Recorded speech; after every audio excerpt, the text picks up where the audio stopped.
Mas então aí, é engraçado você falar sobre isso, porque a gente precisa entender a importância da igreja se mover para isso.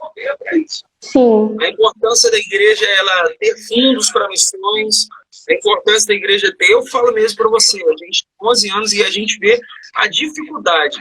Eu acredito que a maior dificuldade que nós enfrentamos hoje não é de pregar o evangelho em si, porque pregar o evangelho, na verdade, a gente sabe que tem pessoas que vão aceitar e tem pessoas que vão rejeitar.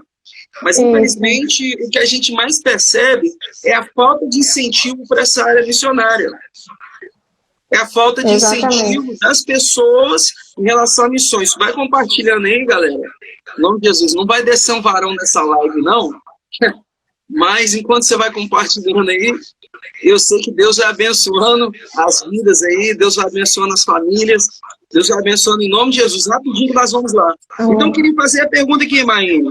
Sim, Com o avanço da tecnologia, existem lugares que ainda precisam ouvir acerca do Evangelho? sim, muitos lugares. Existem os povos não alcançados ainda, que eu acho que muita gente escuta sobre povos não alcançados, mas não tem a mínima noção do que é. Mesmo com o avanço da tecnologia, mesmo com o avanço celular, televisão, satélite, tudo, mesmo assim ainda há necessidade de pessoas ouvirem o evangelho. No mundo inteiro nós temos mais de, se eu não me engano, 17 mil povos, que quando Jesus fala que ide a todas as nações, ele não está falando nação de país, a palavra usada no Sobre original é povos. étnico. É sobre povos, ele está falando povos. Então, de povos, no mundo inteiro, nós temos mais de 17 mil povos, se eu não me engano, se não me falha a memória. Desses 17 mil povos, 7.400 ainda são considerados não alcançados. Ou seja, então tem uma tarefa ainda muito grande a ser. Nessa época de tecnologia ainda, tem muita gente que precisa ser alcançada, então? Sim, porque para poder pregar o evangelho a esses povos, existem algumas barreiras. Primeiro que a barreira de linguística, né? Porque tem povos que eles nem têm a própria língua escrita. É só uma língua falada, a língua oral, que se diz. Além do desafio linguístico, tem o desafio que é regional, o desafio transcultural, e tem o desafio da religião, porque na maioria desses países, eles têm uma religião muito, muito bem fundada. Por exemplo, o islamismo. É muito difícil um cristão chegar já pregando para alguns... Pode falar. Posso falar um mistério aqui também? Uma coisa interessante que eu descobri? Você sabia que na Índia é proibido falar sobre Jesus Cristo? Sabia? Claro que você sabia. Mas eu ouvi uma história, não sei se é uma história verdadeira, mas é justamente sobre isso, a questão dessa questão cultural e até mesmo aí me dá uma preocupação muito grande acerca de como as pessoas estão levando o evangelho. O dia que eu ouvi isso, deu muito no meu coração. Não sei se é verdade. É algo que eu ouvi de um pastor amigo meu, que ele pegou e mandou, e eu fiquei, assim, bastante preocupado. Dizendo assim que Mahatma Gandhi, ele foi estudar fora do seu país. E quando chegou lá, ele ficou na porta de uma igreja, ele tentou entrar na porta daquela igreja e falar com o pastor, e depois de várias tentativas, ele não conseguiu falar com o pastor daquela igreja. E naquela noite ele dormiu na porta da igreja. E o dia que o pastor falou aquilo ali, eu fiquei muito movido. Por mais que talvez se não for desse jeito, mas isso me dá uma preocupação de como nós estamos transmitindo a palavra. E esse pastor disse que aquela noite que Gandhi dormiu lá na porta da igreja, ele ficou assim tão triste, tão revoltado, que ele voltou para o seu país. Quando ele voltou para o país dele, que ele conseguiu fazer tudo aquilo ali, ele pegou e lançou uma palavra. Isso pode ser uma história, ou pode ser uma história verídica, mas aquilo ali me chocou muito. Que ele disse que não queria que se falasse de Jesus Cristo da Índia. E alguém perguntou por quê. E ele falou que os cristãos eram o único povo que pregava uma verdade que não exercitava. Sim. Que pregava o amor e não exercitava. E essa é a minha preocupação, sabe por quê? Porque, infelizmente, Maíne, você falando sobre esses povos não alcançados, sobre a barreira cultural, hoje no Brasil, infelizmente, posso dizer para você, a nossa cultura é a mesma, a nossa língua é a mesma, mas eu não posso deixar de falar isso. As placas de igrejas têm nos afastado do propósito. Sim, sim. As placas religiosas têm nos afastado do propósito. Os pensamentos têm nos afastado do propósito. Isso me preocupa muito. Sim, eu não sei também se essa história é verdadeira não, porque eu nunca nem ouvi. Mas a gente pode ver no mundo inteiro. A gente prega, os cristãos pregam uma coisa, mas eles vivem outra. Eles pedem para Jesus voltar, mas não faz o que Jesus quer para ele voltar. E o que Jesus falou para poder fazer? Vai lá em Mateus 24:14. Não foi exatamente Jesus que falou. Não, foi Jesus sim. Mateus 24:14, ele fala: e este evangelho do reino será pregado em todo o mundo, em testemunho a todas as nações, então virá o fim. Como que a gente quer que venha o fim, que Jesus venha, se a gente não vai pregar o evangelho para todas as nações, para todos os povos? Nós ficamos acomodados dentro das nossas igrejas, sentados, como diz meu pastor, um crente 3S, sentado, salvo e satisfeito. A gente não... Cuidado aí, galera. Se tem algum crente 3S aí, pelo amor de Deus, hein, irmão? Vamos se ligar aí. Sentado, salvo e satisfeito. Crente 3S, pelo amor de Deus, ó. Sai em nome de Jesus. Vamos sair da nossa inércia, porque... Sabe o que eu acho? Pode falar. Não, pode. Se a gente quer que Jesus volte, qual é a condição para Jesus voltar? É que este evangelho seja pregado a todo mundo, não é só para meu parente, não é só para quem eu convivo, não é só para quem eu amo, é para todo mundo tem que ter oportunidade, nem que ele vá rejeitar, mas ele precisa ter essa oportunidade de conhecer Jesus. E sabe o que eu acho engraçado que você falou aí também? Eu vejo no meio evangélico, embora eu não vou falar da denominação que eu aceitei Jesus, para ninguém achar que a gente está puxando bandeira para um lado. Mas uma das coisas que eu ouvia muito é os caras falar sobre conferencista. Vamos ouvir conferencista fulano, conferencista beltrano, conferencista fulano, conferencista cicrano. Aí, rapaz, um dia eu estava participando de um curso de obreiros, que eu gosto, assim, embora pareça que não, mas eu gosto muito de estudar e eu gosto muito de ler. E, cara, eu descobri que o conferencista, ele precisa falar a língua dele fluentemente. E ele precisa falar, no mínimo, 2 idiomas. E a maioria das conferências. Mas você não está entendendo. Irmãos, deixa eu dizer uma coisa para os irmãos aqui. Durante muito tempo, vou aproveitar essa live aqui para poder falar. Durante muito tempo, as pessoas na igreja criticaram o estudo e o ensino. Criticaram o estudo e o ensino, dizendo, não, Deus usa na simplicidade. Deus usa nisso, Deus usa naquilo, mas trazendo para uma visão missionária, quando você vai lá em 2 Reis, lá, irmãos, você vai ver que o profeta multiplicou na vida da viúva o que tinha sobre a vida dela. Ele não trouxe nada extraordinário, ele multiplicou o que tinha sobre a vida dela. Então não tem como o Senhor nos levar para outros países para poder querer multiplicar a visão, querer multiplicar o evangelho, querer nos fazer alcançar outros povos, sendo que por muitas vezes, na verdade, a gente não tem nada para o Senhor multiplicar. E tem gente, igual você falou, questão de ir para outros países para poder multiplicar, mas tem gente que fala assim, eu não tenho chamado missionário, como que eu faço? Mas pode até parecer um pouco rude o que eu vou falar aqui, mas se você não tem chamado... Vai falando aí que os meninos estão bagunçando aqui, irmão. Ao vivo é assim mesmo, mas já estou voltando. Vai falando aí, que eu já estou voltando. Se a gente não tem chamado missionário, então a gente não é nem cristão. A gente precisa tirar essa visão de que gente da igreja é uma coisa e missionário é outra. Não é assim. Se você é um cristão, você é um missionário, porque se você nasceu de novo, você está debaixo dessa ordem aqui que Jesus deu. E de fazer discípulos e pregar a todas as nações, a todos os povos.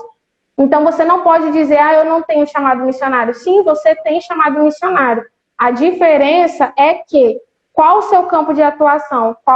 Quais são os seus talentos que Deus vai usar para isso? Você é um missionário no seu trabalho, você é um missionário na sua escola, você é um missionário para os seus vizinhos, dentro da sua casa.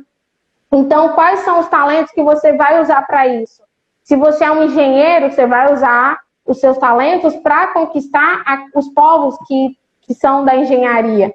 Se você é uma médica, você vai para o hospital para poder pregar o evangelho para quem está no hospital. Mas aí você pode dizer assim, na verdade, o que eu quero dividir agora, você é um missionário porque você é um cristão. Se você é um cristão, você é um missionário, pois nasceu de novo e está debaixo dessa ordem.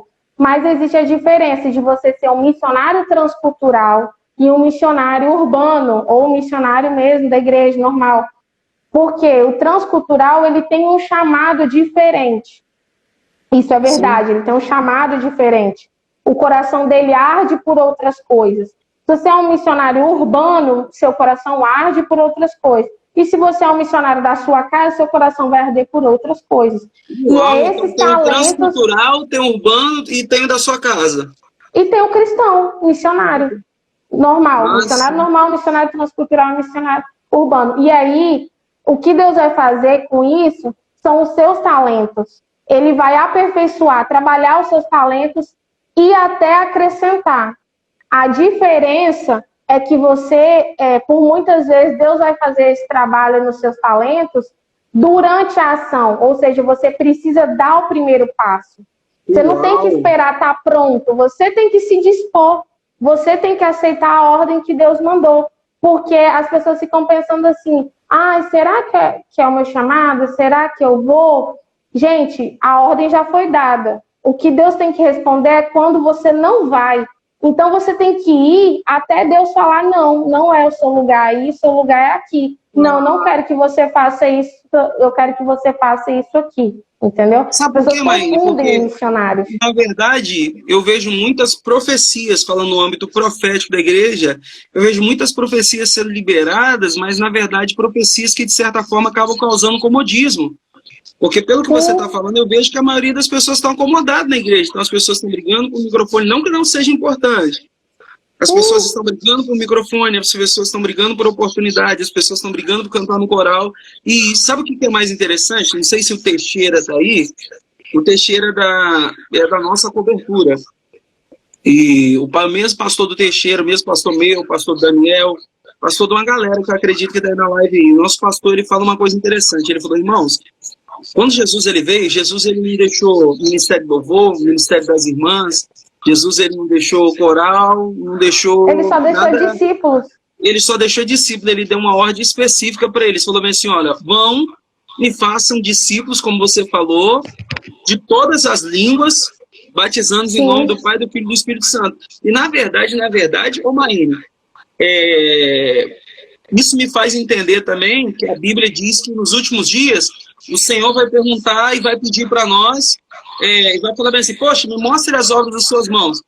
Não é que você tem que se vangloriar disso, mas tem muita gente que então não vai ter nada para poder apresentar, a não ser aquela rotina religiosa. A parábola dos talentos. A parábola dos talentos. O Senhor deu cada um o seu talento.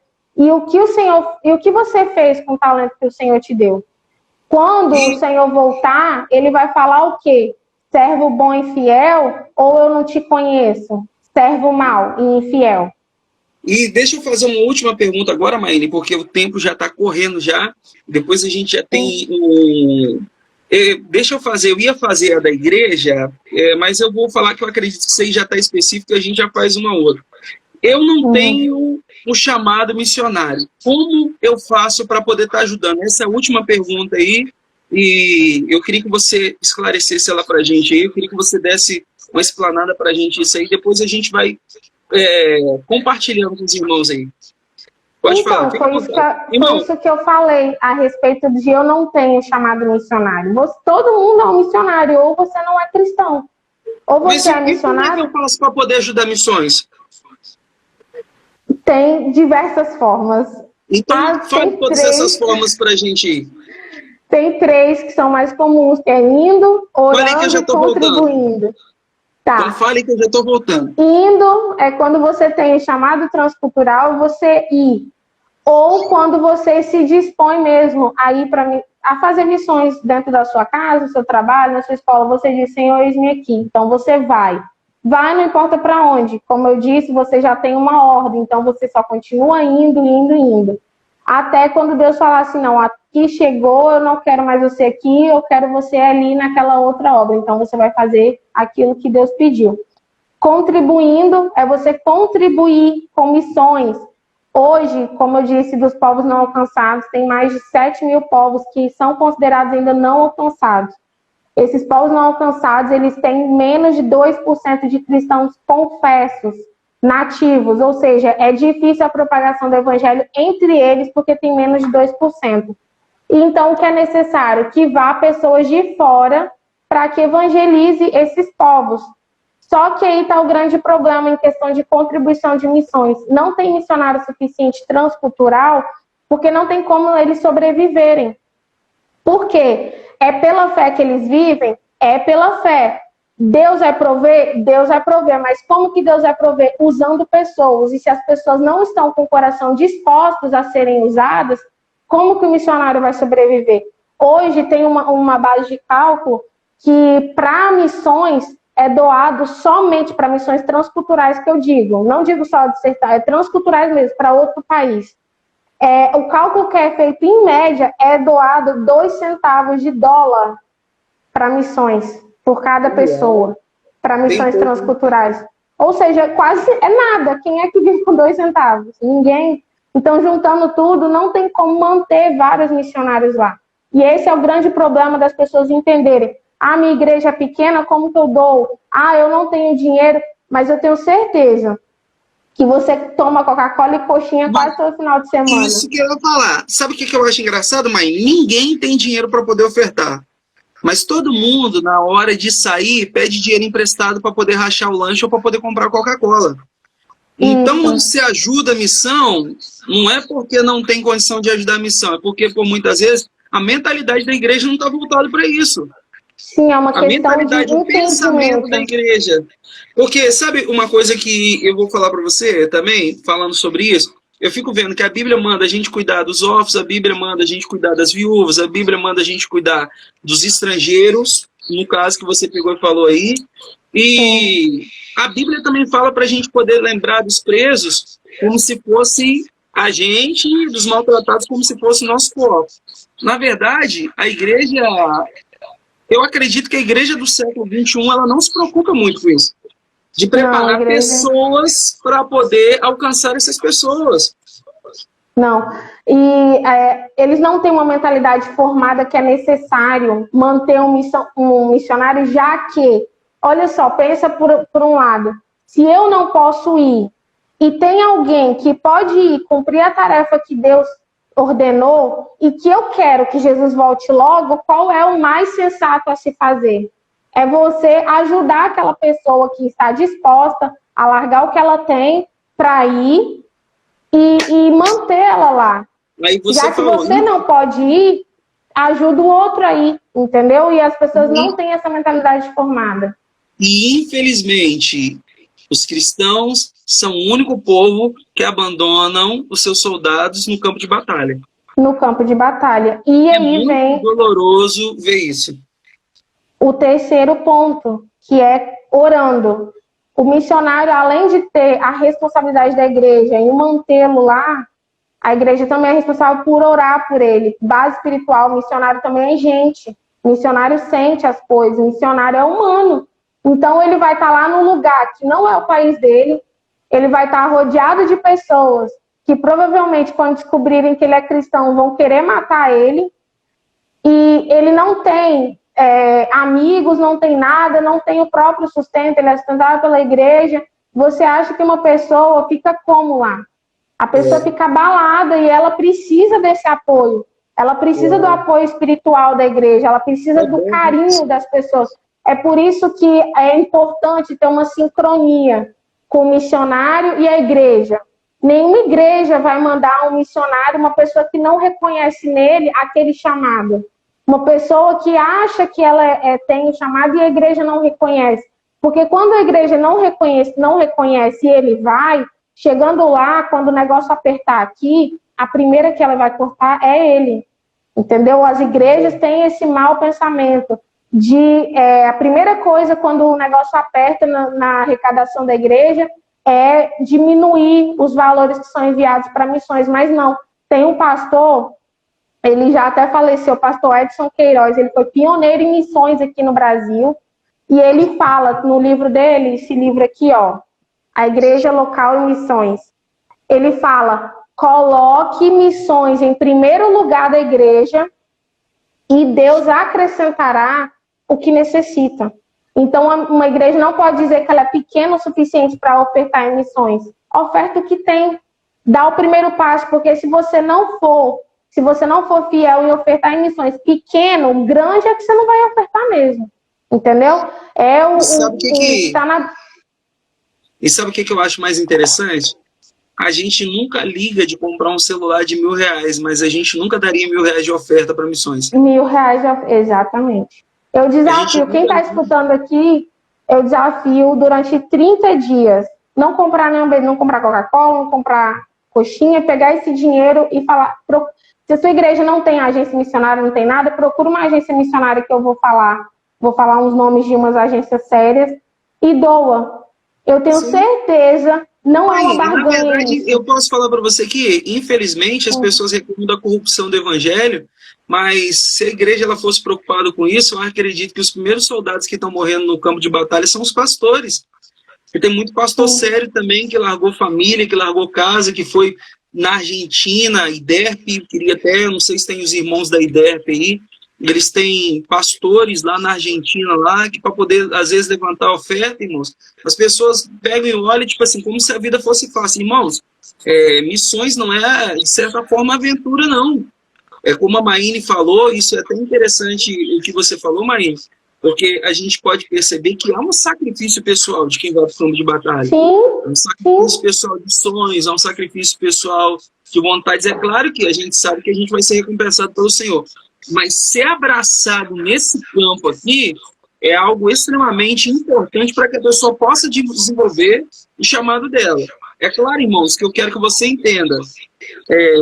Mateus, se eu não me engano, no capítulo 5, ele vai dizer bem assim, olha, bem-aventurados sois vós quando vos perseguirem e disser todo mal contra vós por minha causa. Então, nem sempre a gente vai ser aprovado, nem sempre a gente vai ser acolhido. Mas eu acredito que, como você falou dos 2 centavos de dólar, eu acredito que a gente faz pouco. A gente faz pouco. Então, eu queria que você falasse hoje, meu irmão, desperte para missões. É urgente educar a igreja para missões. É urgente despertar a igreja para missões. Olha que forte, gente. Olha que forte essa palavra que nós estamos colocando aqui. E eu queria deixar essa palavra para você aqui. Eu queria deixar... Ó, o irmão Márcio Flávio Nunes tem missionário orando pela primeira refeição do dia. Márcio, isso é muito forte. Isso é muito forte. Irmãos, nós estamos para poder acabar aí 10 horas e já vamos se aproximando das 10 horas aí. Eu queria que a Maíne fizesse as considerações finais, depois qualquer coisa, sexta-feira que vem, a gente fala sobre... Não tem uma igreja pequena, a gente pode investir em missões, como abrir uma base missionária, como levar um seminário. A gente vai fazer uma live sobre todas essas coisas. Se você gostou aí, eu queria que você compartilhasse, eu queria que você marcasse seus amigos aí. E sexta-feira que vem, Maíne, ardeu no meu coração da gente fazer outra, hein? Que forte, hein? Amém, amém. Então pode dar as considerações aí. Finalizar com o texto em Romanos 10, versículo 14 e versículo 15, que diz, como, pois, invocarão aquele em quem não creram? E como crerão naquele de quem não ouviram? E como ouvirão se não há quem pregue? E como pregarão se não forem enviados? Como está escrito, quão formosos os pés do que anunciam o evangelho de paz, dos que trazem alegres novas de boas coisas.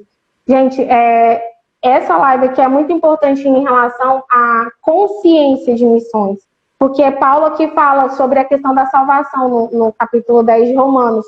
Ele fala que se com o nosso coração crermos, a nossa boca confessarmos, todo aquele que invocar o nome do Senhor será salvo.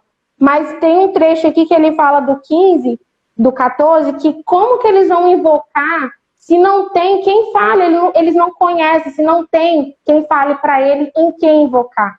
Como que eles vão acreditar em alguém que eles nunca conheceram? E como que eles vão conhecer se não tem quem é enviado?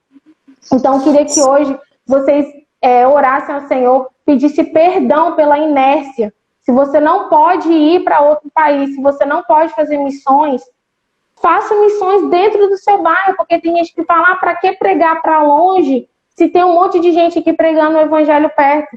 Para todo mundo ouvir o evangelho, para as pessoas ouvirem a segunda vez o evangelho, elas têm que pelo menos ouvir uma vez. Todo mundo tem que ouvir uma vez para que outras ouvem a segunda. É no mínimo injusto e, para não dizer egoísta, você falar uma coisa dessa. Porque qual o primeiro mandamento? Amarás o Senhor teu Deus de todo o teu coração, que Jesus fala que a lei se resume em 2. Amarás o Senhor teu Deus de todo o teu coração e ao teu próximo como a ti mesmo. Amarás o Senhor teu Deus e é para manifestar a glória dele sobre toda a face da terra. Toda a face da terra. E o segundo é amar o seu próximo como a ti mesmo. Se você recebeu esse amor e você viu quão maravilhoso é esse amor, por que não passar para o seu próximo? Por que não passar à frente? E sabe o que é engraçado, Maíne? Eu não falo isso como desabafo, não, mas falo isso como despertamento. Eu mandei mensagem para praticamente 103 pessoas para poder participar dessa live, fora que a gente jogou nas redes sociais. E eu vejo 21 pessoas aqui, não é por quantidade, irmãos, é pela questão que o povo não tem muito interesse de ouvir de missões. E sabe o que eu percebo? Se juntar nós dois, cada um convidou 100 pessoas, nós temos aqui 10% de todas as pessoas que nós convidamos. E isso é preocupante, sabe por quê, Maíra? Como você falou, tem gente que está querendo ir para fora, tem gente no Brasil sendo vendido como escravo. Tem pessoas no Brasil sofrendo, tem pessoas no Brasil que ainda não foram alcançadas, tem pessoas... Sabe o que mais me chamou a atenção, Maíra? É que quando eu fui na Bahia, as pessoas reclamam, nada contra o povo baiano, pelo amor de Deus. As pessoas reclamam que aqui no estado do Espírito Santo a situação é difícil. Na Bahia, a diária mais cara para um profissional que está começando custa R$25. Faça ideia quantos dias essa pessoa precisa trabalhar para poder ganhar R$1.000. Agora imagine, o que essa pessoa precisa fazer, de certa forma, se for missionário, para poder se sustentar num lugar desse, sendo que não tem trabalho nem para quem mora nessa cidade. Exatamente. E aí, o que a gente faz? A gente fica nas nossas igrejas sentados, satisfeitos, louvando a Deus pelo quê? Porque o que a gente mais vê... sujar a nossa roupinha, nosso sapatinho, nosso perfuminho. O que a gente... eu comparo muito a nossa geração hoje com a geração lá em Números. O povo estava no deserto, o maná caindo todo dia, o maná caindo do céu, ou seja, algo que eles nunca viram na vida, caía todo dia, e eles estavam lá sentados, reclamando, sendo rebeldes com Deus, falando, a gente tinha lá carne, peixe, cebola, e agora o que a gente tem? Isso aqui, tipo, desfazendo do que Deus deu. As misericórdias do Senhor, elas se renovam todos os dias. As bênçãos do Senhor caem dos céus todos os dias sobre as nossas vidas, e o que nós fazemos todos os dias? Sentamos na nossa igreja e ficamos, Deus me dá isso, Deus me dá aquilo, Deus me dá aquilo. Enquanto tem gente que está morrendo por não conhecer Jesus. Hoje, uma média de 2018, já fazem 2 anos, provavelmente são mais, mas por dia morrem 70 mil muçulmanos que não sabem quem é Jesus. E o islamismo é a religião que mais cresce. Por quê? Porque os muçulmanos, eles são apaixonados, eles amam realmente o Deus que eles conhecem. Nós não temos uma geração apaixonada por Jesus. E nós temos só uma geração apaixonada de boca para fora. Só. A gente diz que ama Deus, mas não faz o que Ele nos pediu. O simples, o básico, que é pregar o Evangelho. Já que a gente não pode ir, repito, ajuda quem pode. Ajuda quem está aqui abandonando tudo e está indo. Então a igreja precisa despertar. Jesus está às portas e a gente está na igreja pedindo, Deus me dá vitória. Gente, a vitória maior foi conquistada na cruz. Essa foi a nossa maior vitória. Ó morte, onde estás? O rei ressuscitou. O nosso rei está vivo, está às portas. E mesmo assim a gente fica mendigando coisinha ali. bênção. Ah, Deus, eu quero isso. Ah, Deus, nada dá certo. Meu filho, você está vivo. Sua vida já deu certo. Então, o que você está querendo mais? O que mais que você está querendo? Deus só te pediu isso. Vai, faz discípulos, mas não, você fica, ah, Deus, minha vida é tão triste, minha vida é tão isso. Pega e senta lá e procura saber sobre esses povos que eu estou falando aqui. Eu tenho uma sugestão para vocês, vou até deixar aqui escrito, vou até escrever agora, o nome de um aplicativo. O nome de um aplicativo que você todo dia recebe uma notificação de um povo que não é alcançado, um povo que tem menos de 2%. Então, baixa esse aplicativo aí, eu desafio você, baixar esse aplicativo e daqui 30 dias você me fala se sua mentalidade não mudou. Porque são pessoas que sofrem diariamente. Os Balcãs são pessoas lá, eles são europeus, não são dos islâmicos, são europeus. Os Balcãs vêm de uma história de guerra, eles não têm identidade.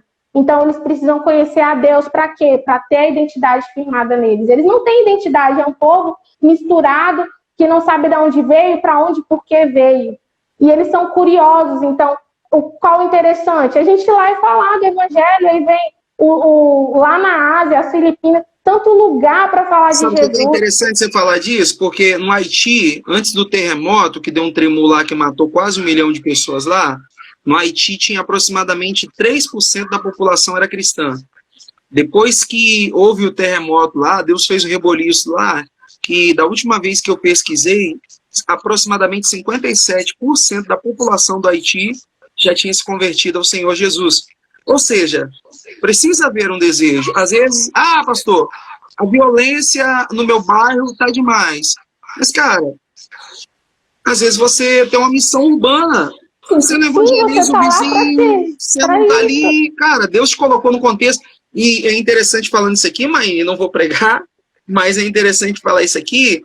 Deus, ele colocou Ezequiel num contexto ali, numa situação, e é uma interpretação minha. Não quero que os irmãos tomem isso por vocês, não, mas é uma coisa que eu entendo. Quando o Senhor perguntou para Ezequiel, falou bem assim, Ezequiel, poderão esses ossos tornar a vida? Tipo assim, você se importa com essa situação? É um pensamento meu. Você se importa? Poderão esses ossos tornar a vida? E ele pegou e falou, Senhor, tu sabes. Na verdade, irmão, não adianta Deus querer fazer uma coisa que nós não nos preocupamos. Porque em Salmos a Bíblia vai dizer o quê? Que os céus são os céus do Senhor e a terra ele entregou os filhos dos homens. Se você não se preocupa com o lugar onde você mora, com o país que você mora, você não se preocupa com tudo isso, como é que Deus vai alcançar, ou como é que Deus vai trabalhar naquilo que você não está nem aí? Sim, e é por isso essa importância de vocês se conscientizarem em missões. Baixe um aplicativo, gente. Baixe o aplicativo. Aqui, ó, o Márcio falou, o mundo está esperando a manifestação dos filhos de Deus. Sim, essa é a hora. Na verdade, verdadeira, já passou da hora. Já era para a gente ter se manifestado há muito tempo, porque Jesus está às portas. Vocês acham que Jesus não está ansioso para vir logo? Tá, mas Deus é um Deus justo. Como que ele vai vir e vai julgar pessoas que não conhecem ele? Como ele vai julgar pessoas que não creem nele porque não teve ninguém que fosse e falasse com ele? O Márcio, só para deixar aqui, ele foi meu colega de voluntariado lá no Logos Hope, então ele entende bem o que eu estou falando sobre povos não alcançados. No dia que eu tive essa aula sobre povos não alcançados no Logos Hope, eu cheguei em casa e eu chorei quase a noite toda. De desespero, de pensar que eu estava no meu conforto enquanto há pessoas que precisam do Evangelho, enquanto há pessoas que estão morrendo. Exatamente. Pessoas que estão morrendo sem ter a oportunidade. E quem vai ser responsável por esse sangue? Somos nós. Nós responderemos por esses sangues que estão sendo derramados e nós não fizemos nada para impedir. Nós não fizemos nada para que eles tivessem a morte eterna. Eu queria só deixar a última frase. Missões é você entender que tem um pai, que esse pai tem muitos filhos e que ele quer reunir todos esses filhos no mesmo lar. Então, se conscientize sobre missões. Qualquer dúvida que vocês tiverem no meu Instagram, tem várias coisas de perguntas sobre missões, entre lá. E se quem me segue, segue o pastor Marcos, sempre vai ter uma mensagem devocional. Muito obrigada pela oportunidade, pastor, pelo convite. Então, antes da gente terminar, Laine, antes da gente terminar, eu queria falar para essas 23 pessoas que estão aí, marque na sua agenda, sexta-feira que vem, às 9 horas da noite, a gente vai estar aí mais no segundo tempo aí desse bate-bola aí sobre missões aí, e eu tenho a certeza que Deus vai fazer algo extraordinário. Deixa eu dizer uma coisa aqui para você aqui, não se preocupe com a quantidade de pessoas que está vendo aqui. O Senhor só quer alguém que acredite. Se houver um nessa live e pegar essa mensagem, receber essa mensagem, esse um é capaz de mover uma multidão. Isso que eu sempre falo. Se você for capaz de contagiar uma pessoa, essa pessoa contagia outra e muda todo o ambiente. Então, gente, muito obrigada por ter ficado até o final. Muito obrigado aí. Essa aí foi Maíne Ferraz. Sigam ela lá no Instagram. Deus abençoe ela. Queria agradecer todos os amigos que entraram, todas as ovelhas que entraram aí. Deus te abençoe. E vou dizer para vocês, Amém Portugal tá ligado em vocês. Ei, Deus abençoe. Vandinha, tudo bem? E que seja bênção. Colega de creche. Ô, Glória, que seja bênção esse tempo que nós tiramos aí sobre a tua vida para você refletir um pouco. Amém? Boa noite. Amém. A todos. Obrigado, Maíne, pela paciência, pela educação, pelo voluntariado. Obrigado a todos aí. Muito obrigada. Paz.